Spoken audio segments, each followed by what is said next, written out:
Good evening. Rosh Hashanah. It's the 5,784th day of the year. It means Happy New Year in the Jewish history. We have been celebrating the Feast of the Trumpets the last couple days, and been having some actually very good food with it, might I add. But I apologize for not being up here.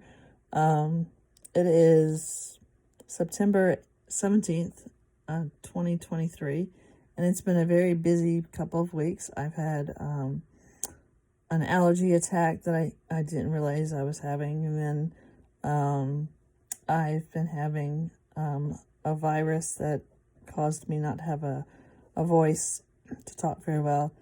And then I was trying to work, and it was just a big thing. So I apologize for not being up here for a couple of weeks anyway. I haven't been to church in a couple of weeks because of the very same issues.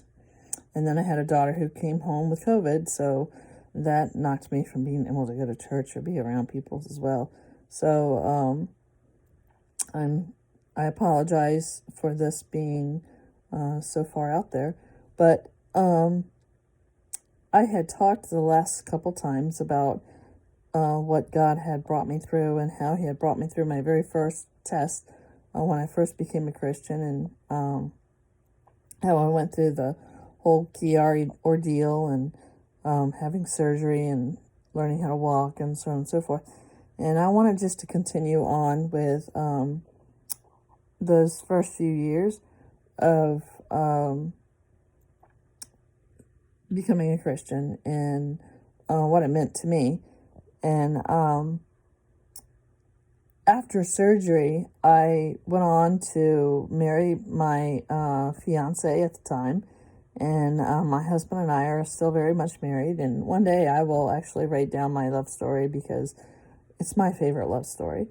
But we have had a lot of problems along the way and a lot of issues along the way that we had to really rely on each other, and we really had to rely on God and everything else. And I wanted to share some of those with you. And I had always wanted a big family. And to be honest, when I was young, I wanted a big family because I wanted to prove to my mom that, you can have kids and still love them and still have a loving family. But that wasn't the reason why I needed to have kids or I needed to have a family or anything like that. But there's a lot of ordeals that took place, and God had to show me how to really rely on him. And it was a very rough time for me. I have friends who don't have children of their own, that had either adopted out or they just haven't had children. And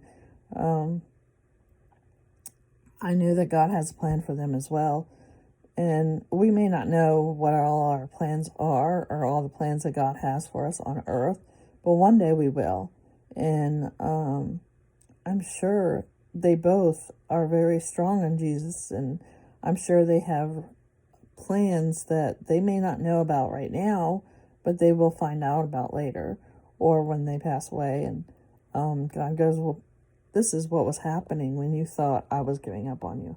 So if you're looking at your life now and you're thinking, but this isn't the way I want my life to go, don't fret too hard, because God has a plan for you. And it's not always the plan that we want. It's a lot of times the plan that he wants. So one of the verses that kept standing out to me through a lot of this ordeal was in Jeremiah, where it says that he knows the plans for us. And I apologize, my computer is neither here nor there today. But in Jeremiah, it says, for I know the plans I have for you, declares the Lord. Plans to prosper you and not to harm you. Plans to give you hope and a future. And whatever that looks like for you. Does that look like a house full of animals? Does that look like a house full of children? Does that look like just you and your husband? Does that look like you're not going to get married? It's really up to what God wants for your life. But it's a perfect plan So don't fret. If you get absolutely upset because you're not married or you don't have children or you don't, your life isn't the way it should have been, that you thought it should have been, don't give up, because God's plan for your life is the ultimate. When my husband and I were first married, I had already said that I had a stillborn, but I had also had a miscarriage shortly after I had a stillborn. And then a few years later, my husband and I got married, and now we're going to zip through on March 1999. And him and I really didn't want kids right away, but we were going to try after a couple months. So we did. We started trying, and something happened. I got pregnant with a set of twins, and we went in and we saw the heartbeats, and we were so excited about it, and we told our whole family about how I was pregnant again, and we were going to have twins, and we were so excited and everything else. And they weren't sure if they were girls or boys, a girl and a boy or whatever, but they knew that they were fraternal, so they weren't of the same egg. And then I started getting really sick, and I was in my second trimester with the first set, and I ended up having to go to the hospital because I had a lot of pains and I started to bleed, and they found out that I miscarried. First they said I only miscarried one, and that the other one was mysteriously, it had gone, and then one had survived. And so I was going to carry this next one. Well, a week later, that one also passed away. And I was devastated. I was very angry, very upset. How could this have happened? I've already lost 2 other children. Now I've lost these 2. And I was very sad, very angry. And the verse that kept coming up was from Jeremiah 29:11. This is, "For I know the plans I have for you." And I'm like, God, I know you know the plans you have for me, but I want to have plans. My plans were to have children. And these children aren't staying with me. They're dying for some reason. And nobody can figure out why. Well, about this time, they realized that when they did the whole culture and everything for these babies, I was 5 weeks pregnant. I was right before the time where I wasn't 5 weeks, I was 5 months. Right before the time that they could actually see the sex of the babies. Right before that, when I lost both of these babies. And so they ended up having to do a blood test and realized that both the babies were girls. And there was a strange anomaly that happened. And that's when they realized that somewhere in my blood was XXX, trisomy X. I didn't know this until this point, that I had trisomy X. So I had to go to a doctor who did a whole follow-up with me and asked me if I had ever known that I had trisomy X. And I was like, no, I don't even know what it is. And then she asked me to ask my parents. Well, I asked both my parents, and both my parents kind of wouldn't say anything. They wouldn't say yay or nay. And I thought it was very odd. And then I started looking at different things in my baby book, and how in my baby book it actually has a doctor's note attached to it where it says that the doctor that delivered me knew that I had a triple X syndrome, and I was one of like a million babies that was born with triple X at the time. And it was very rare, and then I wouldn't survive past the age of 7. And if I did, my mental capabilities wouldn't go past the age of 7. So this is when I started doing the digging, and I started finding out other things.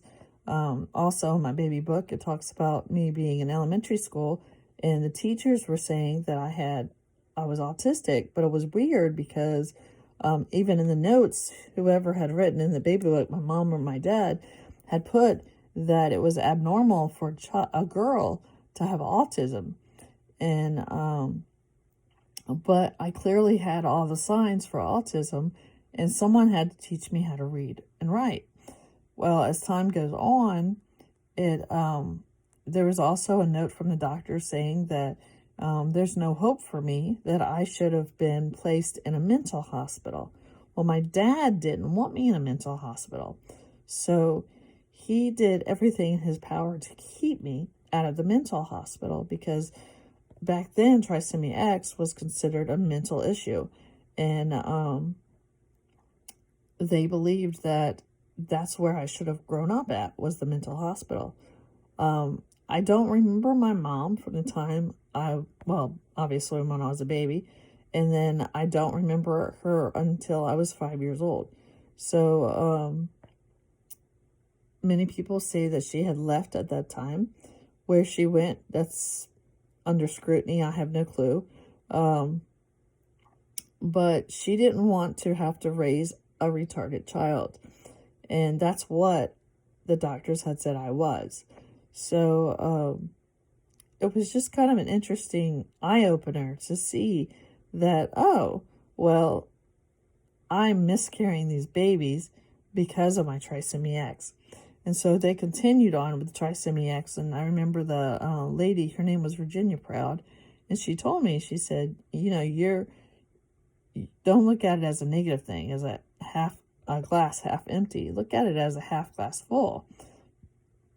Because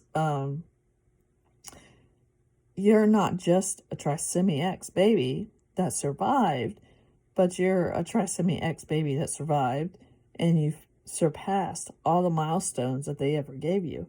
So throughout my life, I had been given milestones, I guess, to pass the age of 7, to pass the age of 10, to pass the age of 13, and so on and so forth. And I've surpassed every single one of my ages that they didn't think I was going to surpass. So if you look at your life, you'll find some interesting things if you do a little bit of digging.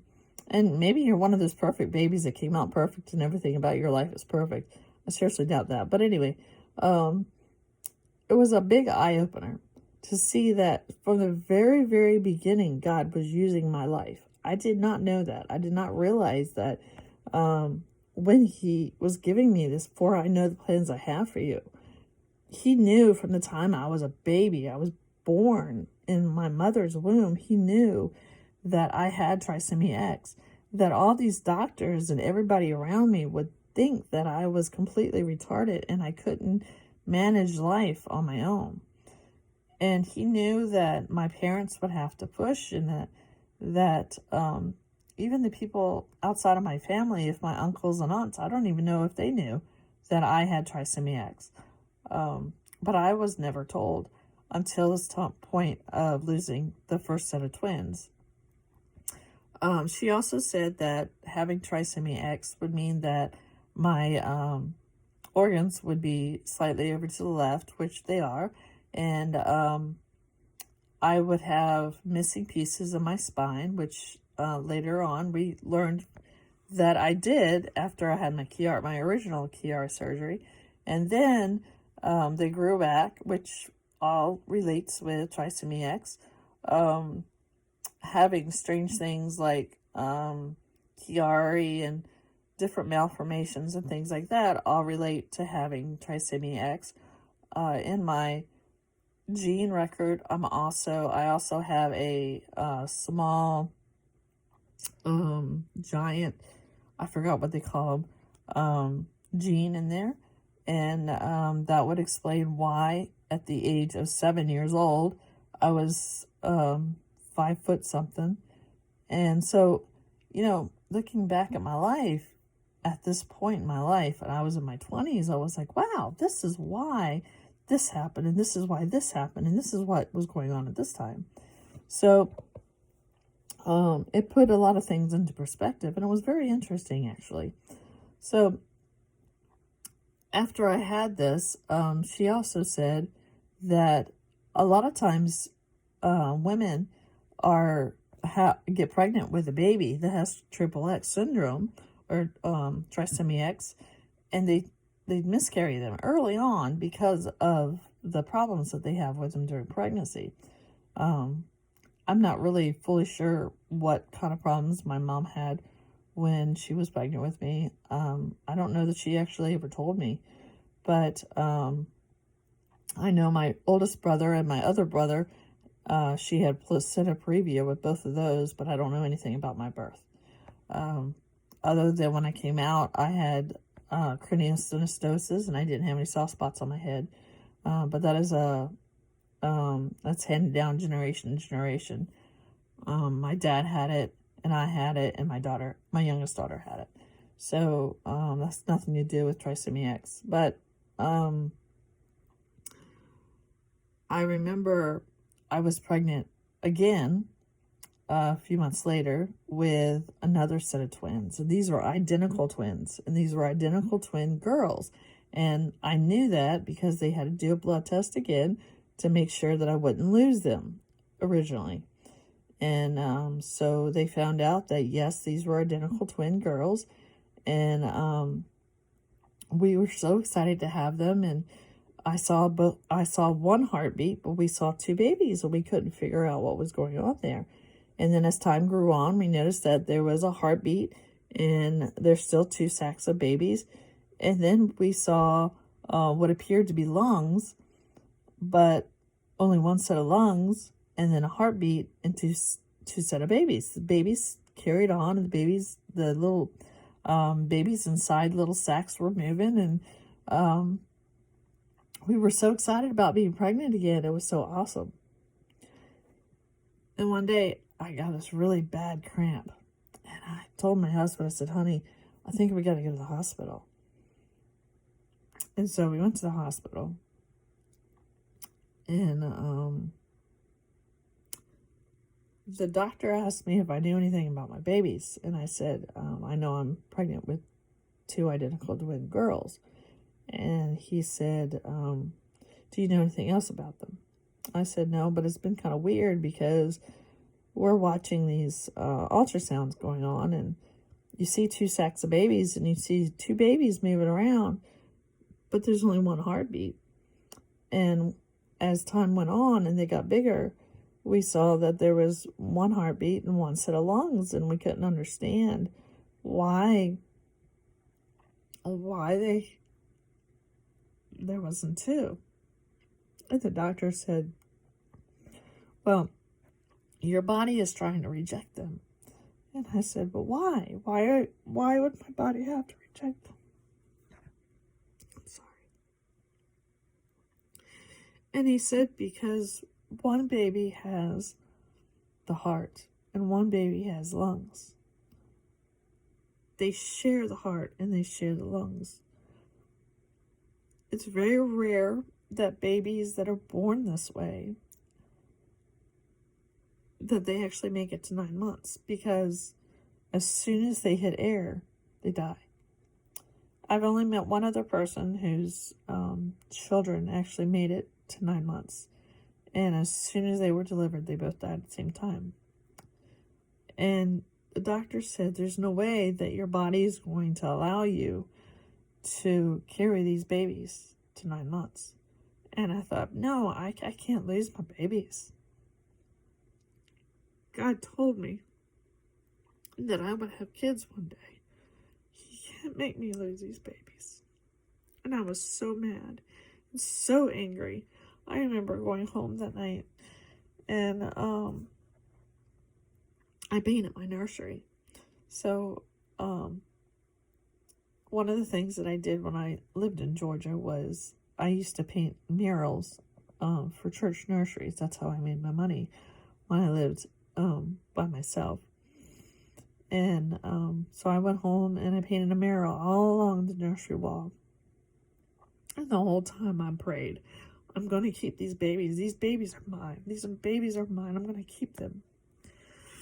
Well, I went to Hampton, Virginia, to go to a preacher, and they said that the wife of this preacher was a healer. And I thought, okay, well, I'm going to go to this healer, and I'm going to talk to her, and I'm going to keep these babies. These babies are mine. And the whole time, I just kept hearing, for I know the plans I have for you, declares the Lord. And I was like, you obviously don't. because I want to keep these babies. These are my babies. These are my daughters. And I remember walking into the church. It was a huge church in Hampton, Virginia. And I remember going up front after the man preached. And I honestly don't remember what the man preached about, but I remember going up and his wife took me by the hands, and she looked at me, and she smiled. And the first thing that came out of her mouth was, God has said, for I know the plans I have for you. Plans to prosper you and not to harm you, and plans to give you a hope and a future. I was devastated. That's not what I wanted to hear. I didn't want to hear again that I was going to lose my babies. I was almost at third trimester with them. I was finally able to carry them. And in just a few more weeks, if I had continued to carry them, they would have had to take them anyway because they were identical twins. And she prayed with me, and she told me that these aren't the ones. And I was so devastated. I was so angry. I went into a dark, dark hole. You remember last time in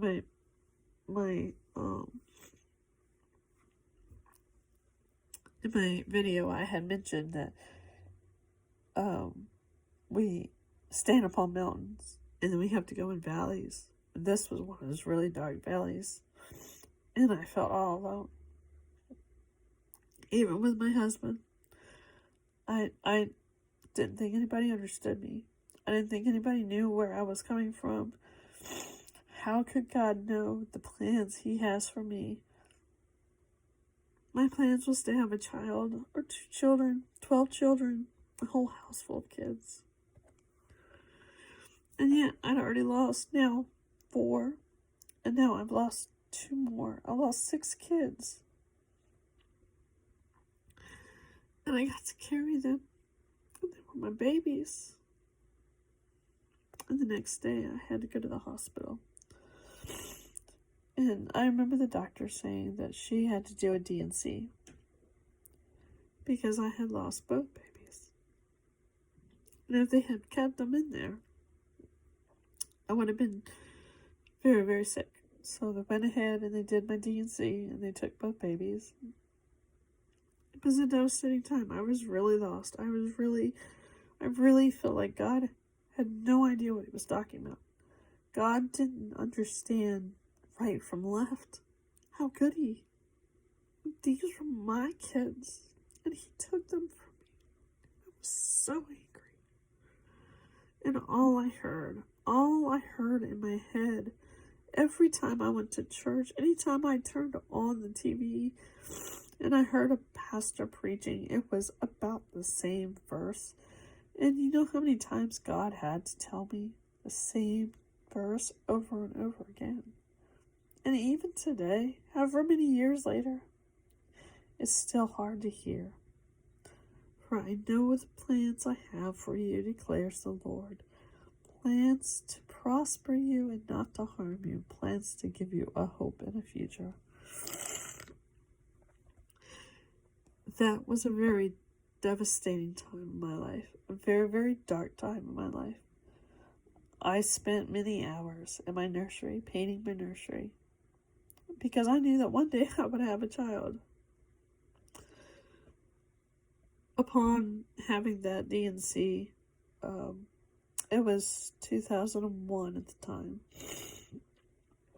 and I was trying really hard. I was so sad and so angry and so frustrated. I didn't know what else to do. I would turn to my dad and I would cry in my dad's arms. He would cry.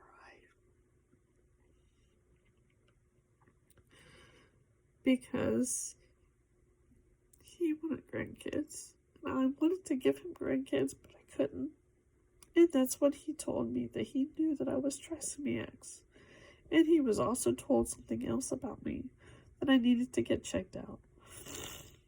So I went back to the doctor to find out what it was that he wanted me to check out.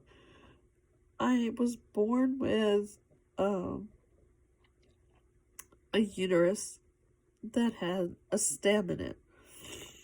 And the stem was causing all the issues. So what the stem was doing was every time I would get pregnant, my babies would end up on the smaller side of my uterus.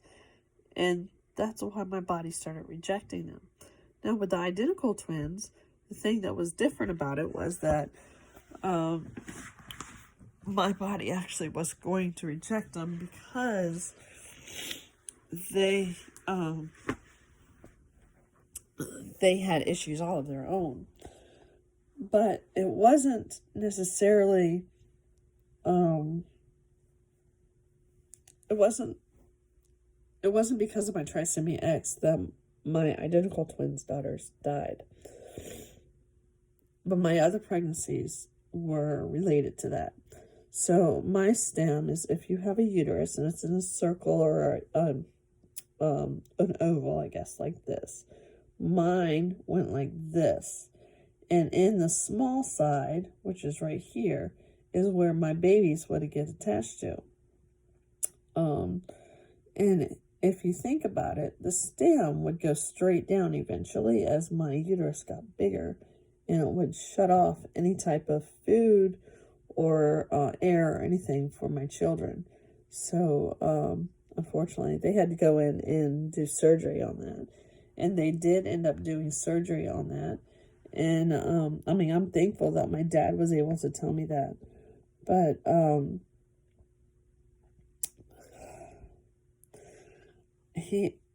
the doctor went in, they pushed up the stem. They weren't able to take it out because of the way it would have messed up I wouldn't have had a uterus at all. And they told me that I had, I think it was 4 years to get pregnant and to keep the baby before the stem would go back down, and then I couldn't have babies anymore. And so they gave me an IUD, and I'll never forget the doctor. The doctor looked at me and goes, okay, I'll just let you know, this is an IUD. 99.9% chance that you won't get pregnant at all. Okay, that's true. Well, that was in January of 2001, sorry. In June of 2001, another big event happened. My father called me up one day and he told me, he said, baby, I love you. And I said, well, I love you too, Dad. And he said, when you come over to my house, I need you to make sure you get Kevin and Brian's birthday gifts. They're on top of my dresser. And I was like, well, you can give it to them it's only June, and Brian's birthday is in July, and Kevin's birthday is next April, so you'll be able to give it to him. He said, no, I need you to do it. And I said, okay. And then he said, and I need you to get the long yellow raincoat out of my closet and give it to Kevin. And I said, but Dad, you can do that. He said, Christy, I love you very, very much. And I said, Dad, I love you too. And he goes, no, I love you so much. And I'm so sorry for the pain that I might have put you through. I'm so sorry for everything. You're my little girl, and I love you. That was so weird because my dad didn't just say, I love you. He wasn't that type of person. He would say, I love you occasionally. If I said, I love you, he would say, I love you. But he never stepped out and said, I love you, just off the top of his head. I thought this was weird. And I hung up, and then I fell asleep. And in the middle of the night, I woke up with this strange thought. My dad had died. And I thought, no, this is strange. This is a weird thought. I don't know. I don't know why I would thought that thought. You know, there's some days that I think that my dad's in heaven with my daughters, and other days I'm not sure whether he's in heaven or not. You know, it's really kind of scary not knowing whether or not my dad was saved or not. So I would suggest to any of you to make sure that your family knows whether you're saved, that you are saved, that you are a creation of God. Because it's strange not knowing. I don't know if my dad is in heaven or not. I don't know if when I die, if I'm going to be able to see him again. I sure hope I am. I really, really hope I am. But he died before I ever got a chance to tell him that I was pregnant. And guess what? I was pregnant on the IUD.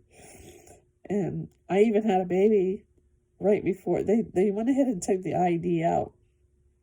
But I got pregnant. And I was going to tell my dad, hey, Dad, I'm pregnant.